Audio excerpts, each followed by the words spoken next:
one of these days, I want to see you standing up, doing, dancing to that one. Oh, man, you could be in Nutcracker Suite. That's a good one, too, because that one's kind of short, and one of these days it's going to catch us. And the one person who is watching right now that gets on early is going to catch us. Yeah. Hey, that could be a contest right there. That's what to judge? I don't know what they win, but they win the dance. That's what they win. They win the dance. What's happening, guys? Welcome to another episode of Indie Invasion Shorts. We are thrilled to be with you here again, as we missed last week. My family and I were on vacation. We were at the lake. I was slinging my children around behind the boat like this, and it was awesome.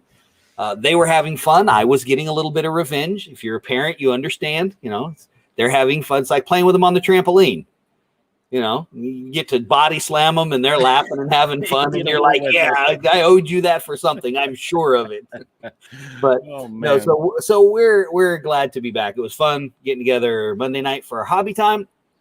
But we got kind of a cool show tonight. Mm-hmm. This is something I really enjoy that kind of spreads across all the games that I hesitate to say all the games that I play.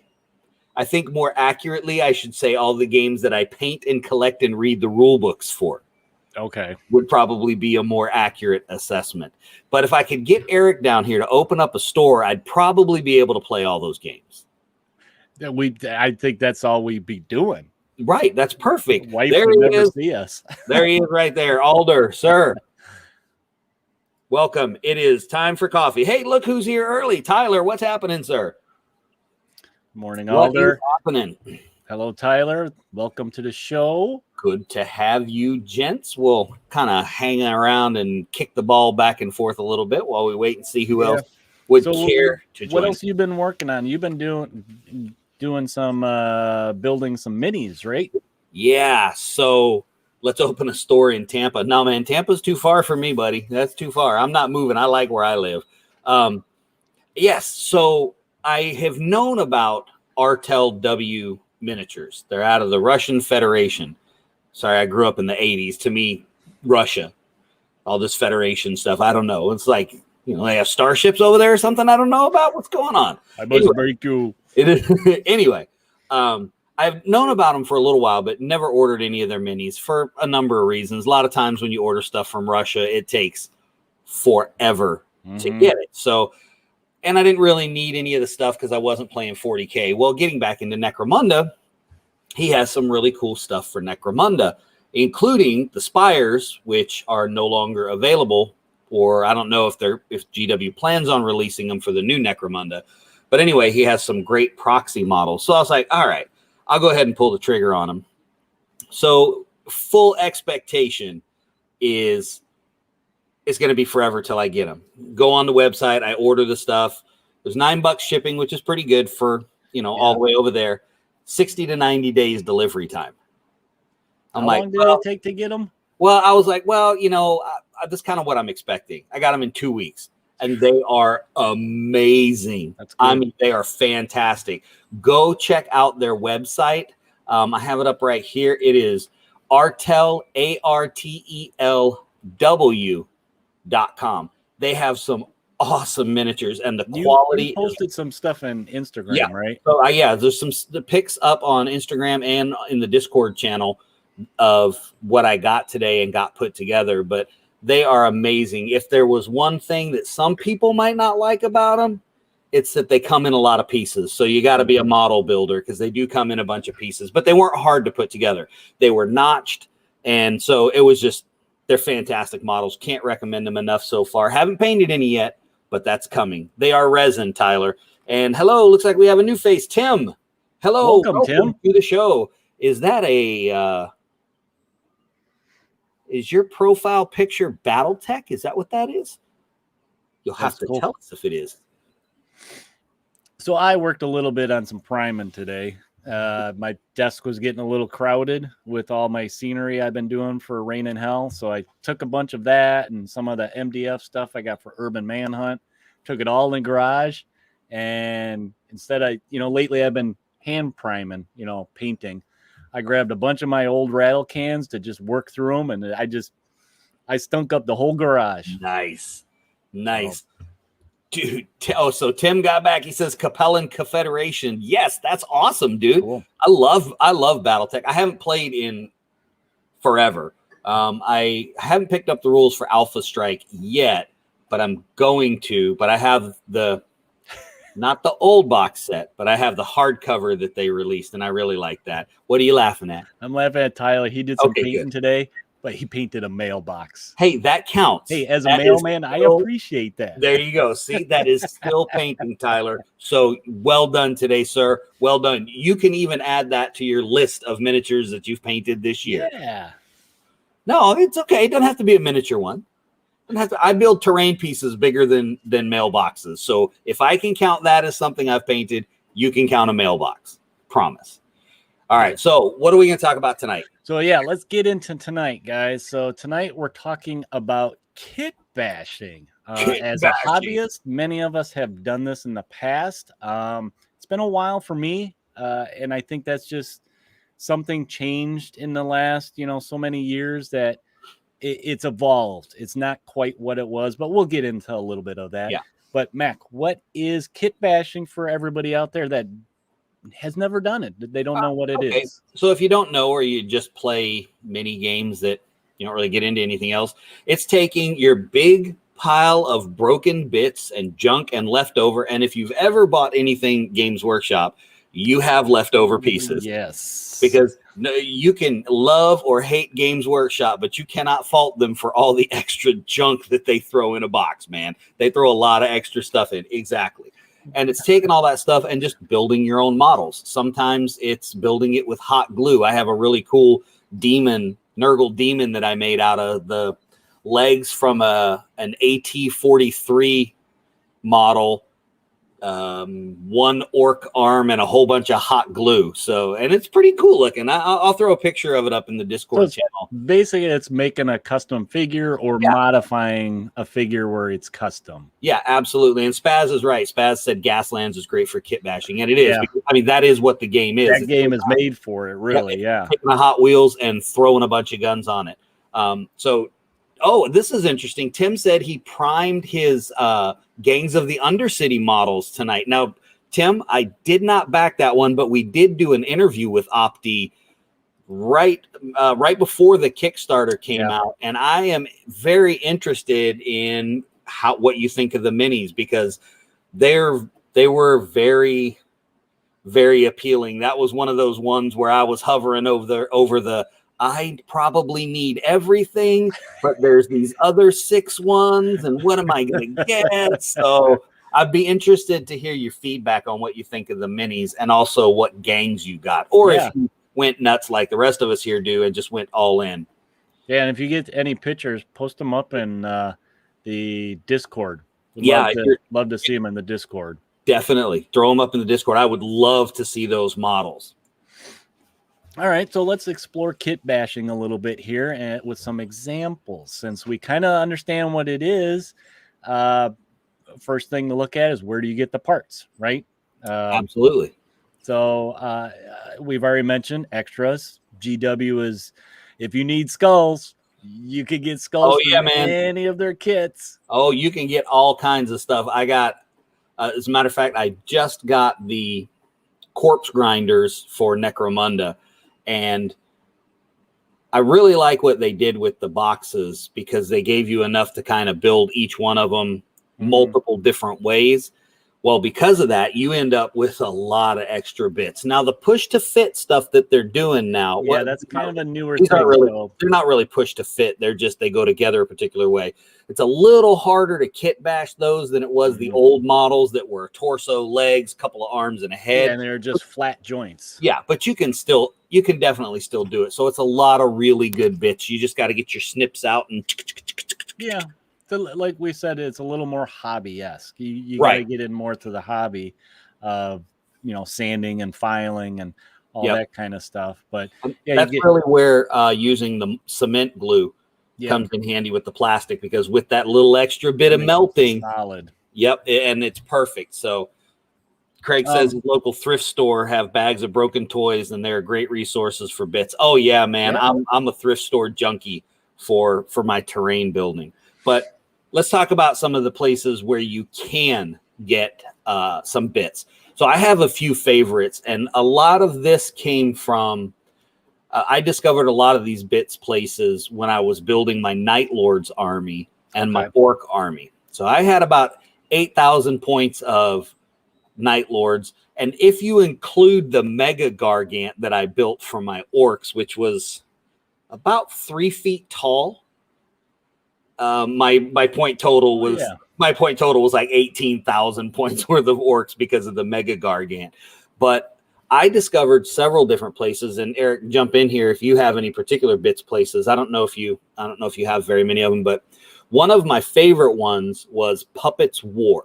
Now, mind you, a lot of these are going to have a decidedly sci-fi post-apocalyptic feel, because most of these bits guys really were targeting the 40K community, you know, for supplementing special shoulder pads when you make your own chapter and heads that were appropriate. But because of that, they kind of have ventured out into the more sci-fi, less specifically 40K stuff. So Puppets War, really awesome stuff. I believe they're out of Poland, but he has some really good high quality stuff.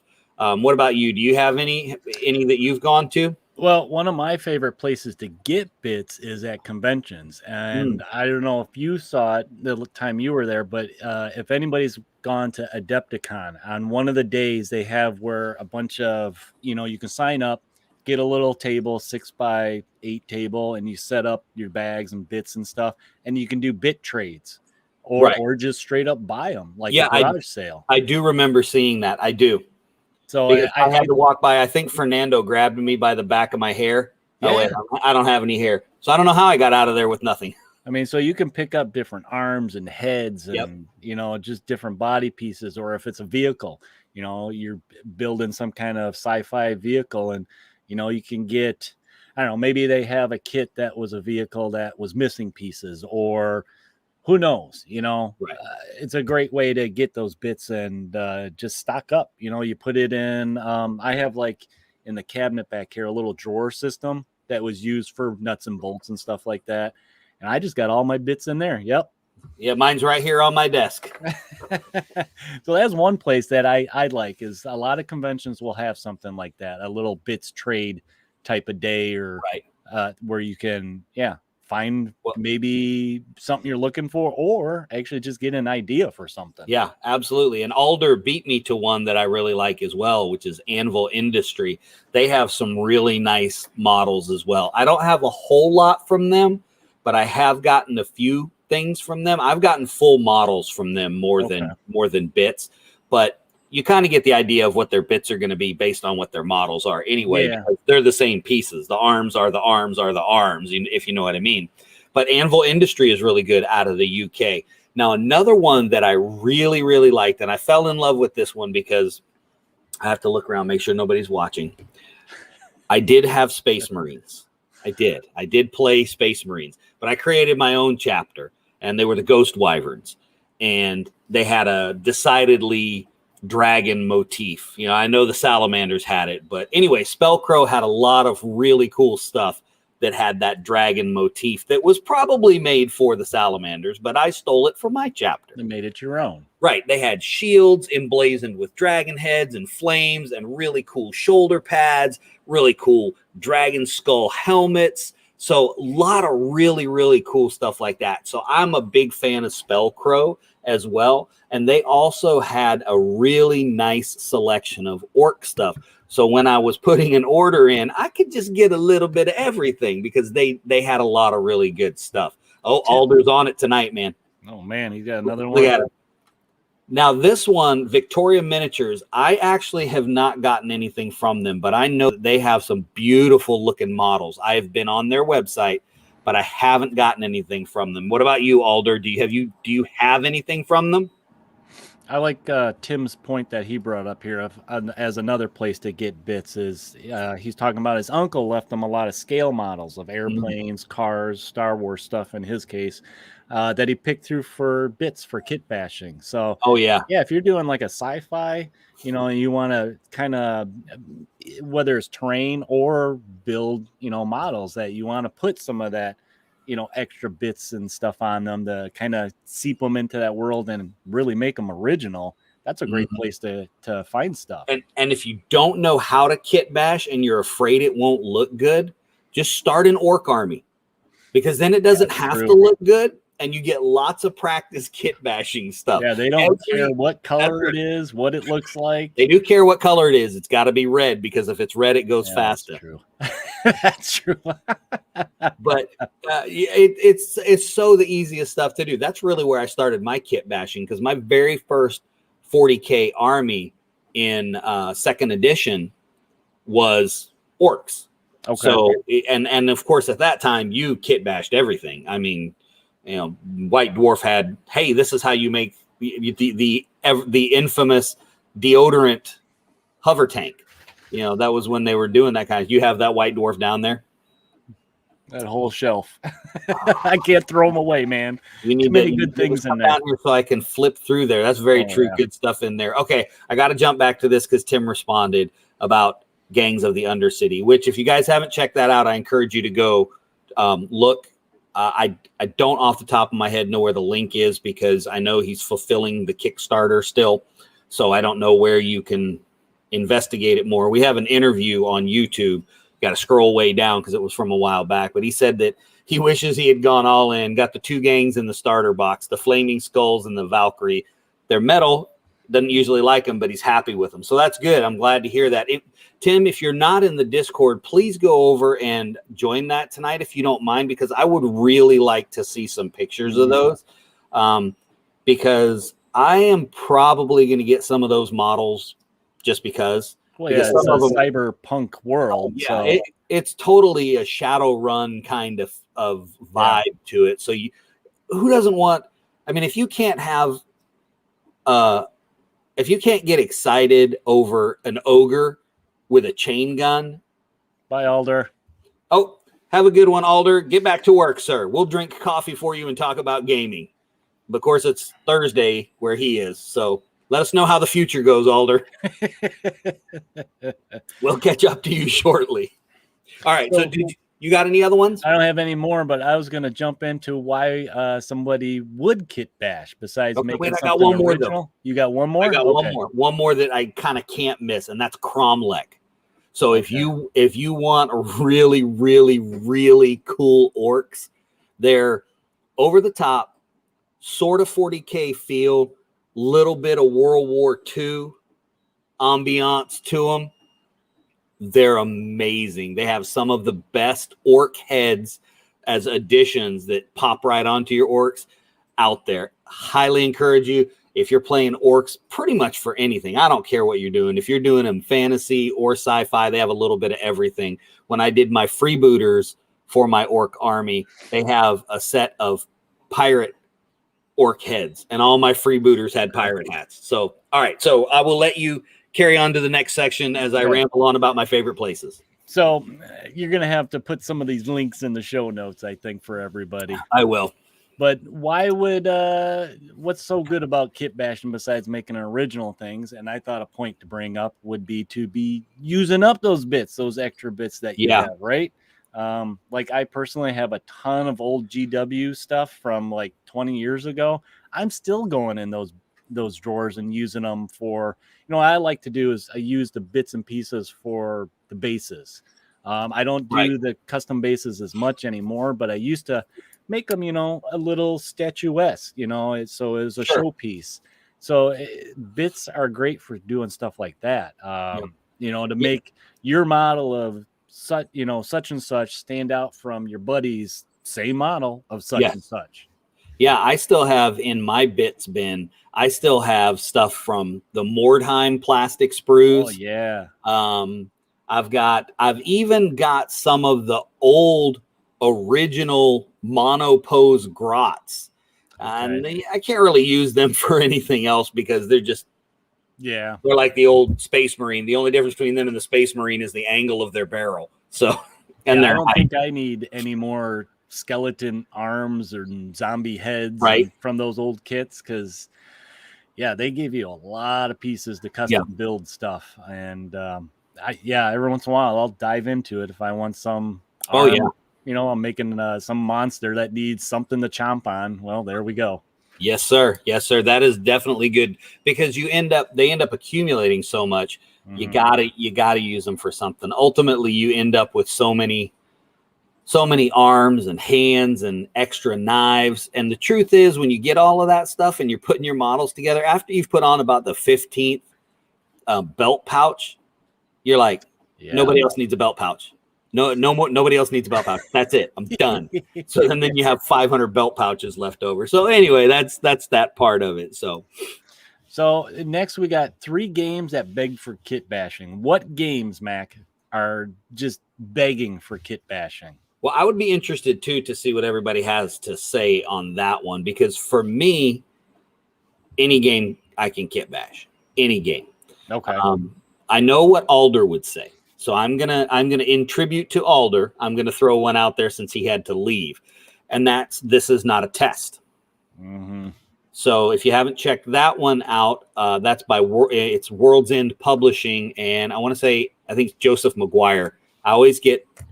There's 2 Joes, and I always get them confused, but I think that one's Joseph McGuire. But anyway, it's World's End Publishing. I know that, and this is not a test. Mutant, post-apocalyptic, Fallout-esque, gluing extra arms on dudes. And that's it. If I remember right, they're agnostic, right? So you can use whatever you want. Right. On top of it, it's miniature agnostic. So you're really just making anything you want. What about you? You got any? I think any game that's agnostic, since I brought it up, really can do that. I mean, like our favorite Urban Manhunt, you're designing basically one model. So you're putting a lot of effort into a custom hunter. You can do whatever you want. If you want a guy that has just tons of skulls, well, just buy a 40K model. Just buy a Corn Berserker, and you will have all the skulls you need for the rest of your life. I think really anything that's also fantasy is a real good candidate for kit bashing. Because you can customize it a little more. I mean, a lot of fantasy, you don't have your rank and file uniform type of guys, so they're more open for that your imagination to design them, to make it unique, your army to whatever you want. Well, one of the other things too that I think, and this harkens back to the last shorts episode we did about game scenarios, and in the games that aren't miniature agnostic, that maybe don't contribute as much to the idea of creating something additional for the game. Mm-hmm. If you're creating your own scenario, then that kit bashing that comes back in because now you're creating an extra aspect of the game. You can add a little bit of something extra to it and give yourself an opportunity to kit bash. And you can reach into all of those different bits and bobs that you have. And really, if you don't have a lot of bits and you have a game store, be the catalyst that starts something. Go in, talk to the owner and be like, hey, let's have a bits day. Because trust me, if you need bits and you don't play 40K and they have Games Workshop in your game store and you do a bits day, you will have more bits of plastic in that store that day than they have on the shelves. Because there will be so much stuff in there. So it'd be worth it. Be the catalyst that takes it over the top and get something new started in your store. Yeah. Well, one of my local stores, Grognard's, they do, I think they do it twice a year where they'll have like they call it a garage sale days where you can, go in and, maybe sell off models or something that they just never used. But I remember seeing guys that would come in with like the tackle, your tackle fishing lure box is just full of just bits and pieces that, What you fishing for, kit bashers? Yep. Catch a bunch of them. Tyler says, have we thought of having guests on these shorts episodes? I don't know that we've ever really talked about having them on shorts. We kind of have an open Monday night with the hobby. But no, I don't think we've ever thought about that. Always something to think about. And Spaz said there's a store in the Niagara Falls area that sells sprues of bits. Yeah, that's what I was just reading. Sprues. Where you only take off what you need, and then I see that a lot too sometimes. Yeah, and a lot of times, sometimes it's like maybe they started the game or the model, and they just kind of lost interest or said maybe I don't have time for this, or I don't want to get into this game. So, or with the GW stuff, you end up with a bunch of stuff left over. I know. My oldest son brought me a few sprues for when we were getting the Necromunda stuff started, so I could start, adding little stuff to the terrain. Flavor. Yeah, and he brought me an Imperial Guard sprue. Might not have been. It was one of the new units of Imperial Guard. I don't know what they are, but he had already built all the models, and there was one piece taken off of this one sprue. Really? Wow. That's it. But everything was built out of the box. But that was how much extra stuff was in that box. It was crazy. Yeah, a lot of the companies nowadays, they give you those extra pieces to kind of, they're almost producing extra pieces for people to kind of kit bash in a way, because they know people want to customize their armies and their models a little bit. Most definitely. I think that just feeds right into kit bashing. That it doesn't necessarily have to be for that game. You could do it like what we're saying for any game. If it's sci-fi enough to work with your sci-fi, there you go. Yeah, and again, like you said, those miniature agnostic games, that's where you're really going to shine with the kit bashing. Because if you are a 40K player, I don't know what the rules are, but there's only a little bit of kit bashing they allow for you to bring on tournament tables. But with the miniature agnostic games, from the get-go, you're kit bashing, really. Even if you put a whole model on the table, it's like, I kit bashed that because it doesn't go to this game technically. So now, we mentioned earlier that, this is something that we did all the time in the past. It was a little bit easier with the way the kits were designed back then. And you kind of don't see it as much with the push fit nowadays. Yeah. So it's a little bit harder. It takes a little bit more work to do. Yeah. But one thing that really, I think, has kind of or can blow up kit bashing nowadays is modern technology, right? The printer. 3D print. If you guys have access or have a 3D printer, oh my gosh, this could just open kit bashing world to, you just print out what you need. So it makes it easier where, some of the fun is the hunt, and looking for those little treasure pieces that you might use or that you absolutely need. But then again, if you can just go online, find a little piece of something that you can print out, or you can get it easier than that. Or even better, have the printer, print it, and still go on the hunt. Yeah, it's true. You can. I mean, and I think you can eat it too.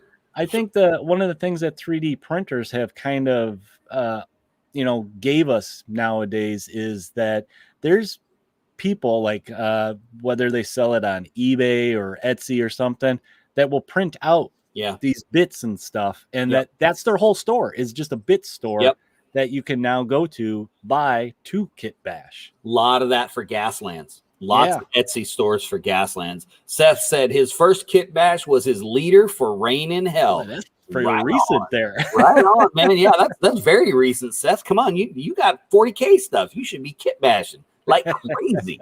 Like crazy. All right, well, I think that is, as our friend Todd likes to say, the fastest 30 minutes in wargaming coming to a close. But before we do our closing shtick, we're going to tell you what we're going to talk about next Wednesday. And I'm sorry for those of you that are listening on Podbean that you can't see what I'm about to hold up, but here it is. The Horizon Wars series of books. Right here is what we're going to talk about. These books are by Roby Jenkins, and he let us check out the PDFs, but as all of you know, that's right. Thank you, Cynthia, by the way. I got myself a new nickname Monday night, Mr. Hard Copy. So he did send us PDFs, but I couldn't wait for the PDFs. I had to have hardcovers. So I just had to hunt those down too, didn't you? I had to hunt one of them down because if I'm not mistaken, it's this Horizon Wars that is kind of being revamped a little bit. I believe this, yeah, because this is the one that Osprey printed. Okay. So I had to hunt this one down on eBay. The other ones I just got, and these are printed by him. So so that's cool. But this is the most recent one, which is Horizon Wars Infinite Dark, which is going to be space combat, which is cool. Space combat's always cool. I mean, I've loved X-Wing, Star Trek Attack Wing, Battlestar Galactica, Battlefleet Gothic, original Starfleet battles. So I've always loved those. So we got that one going on, and then we have Horizon Wars Zero Dark, which is going to be your 28 millimeter skirmish version. And then the OG is, I believe this one was technically 10 millimeter. Oh, yeah. Yeah, it was technically 10 millimeter, but set up in such a way where you could, you could do 15 millimeter. It wasn't going to break anybody's heart if you were doing that. But it is a sci-fi one, and I'm going to leave it at that. But we're going to be talking about this next Wednesday. So I'm excited to talk about that because they're pretty cool books. I've already built my crew. And now I'm drawing a blank. I forgot their name. Well, that will be for next week. Right? That'll be for next week. That's right. I didn't forget their name. I was just saving it for next week. Teasing. What it was. I was teasing. There you go. Thanks for that save there, Eric. And this is live, so we can't even edit that out. That's right. All right. Whose turn is it to take us out? You want me to do it? You go ahead, because you have the light colored Indie Invasion shirt on. In case you guys didn't notice, we're twinsies today. Yeah, twinsies. That's right. Wonder Twin powers. Powers activate. There you go. All right, take us out, sir. All right. Hey, guys, thank you for tuning in to this week's Wednesday night shorts, where we talk about just various topics or games and just interact with you guys. If you want to hear some more of our audio content, head on over to Podbean and listen to our regular stuff. We usually post these there if you guys are coming in late or miss them. And you can find it also on iTunes, Google Podcasts, iHeartRadio, Pandora, Stitcher, Spotify, Pocket Cast, anywhere you can find an audio podcast to put in your ears. And we just hit 6,000 downloads today. Sweet. And please visit us on Facebook, Twitter, Instagram, Discord. Like, share, subscribe, do all that stuff. We're posting projects in there, and we have a lot of people that are in the community posting their projects there. Discord is the best place right now, it seems, to get information about that and get ideas. So, and feel free to send us an email at indieinvasion@gmail.com if you guys had any questions or comments. Maybe you heard about something cool that's indie that you want us to talk about. Also, we have a website. Check us out at coastaltext.com. That's the CoastalCon website where you can get the latest news about the convention coming up in late February. Pretty soon we'll be starting to hear some news of particulars about when, where, planning, who's going to be there, what kind of events, stuff like that. And we also have links to the podcast on there. All our friends of the show are on there, and direct links to all these places I already mentioned. So saves you guys some work of hunting them down. And if you'd like to support what we're doing, we appreciate it. Visit us on Patreon/Indie Invasion, where we have a bunch of content on there for you guys to view. You do not have to be a Patreon member to, view this stuff. We leave it open to everybody to enjoy. So we'd appreciate it if you want to throw us a couple bucks to keep the lights on and get Mac some headphones. I have headphones, but I have kids. And hey, Mac, there's people out there that need clothes. Where can they find clothes? You can find clothes just like these at redbubble.com /people/Indie Invasion. Something we started. That's right. We just started it because, really, to be perfectly honest with you guys, we started it because we wanted coffee cups and we wanted hoodies. Yeah. And we wanted all the stuff with our logo on it. But if you want it too, you can find it at Redbubble. So go check that out. There's some pretty neat stuff there. Yep. So that's about it, Mac. Till next week, guys. While you're out there, prepare for the invasion. We'll talk to you later.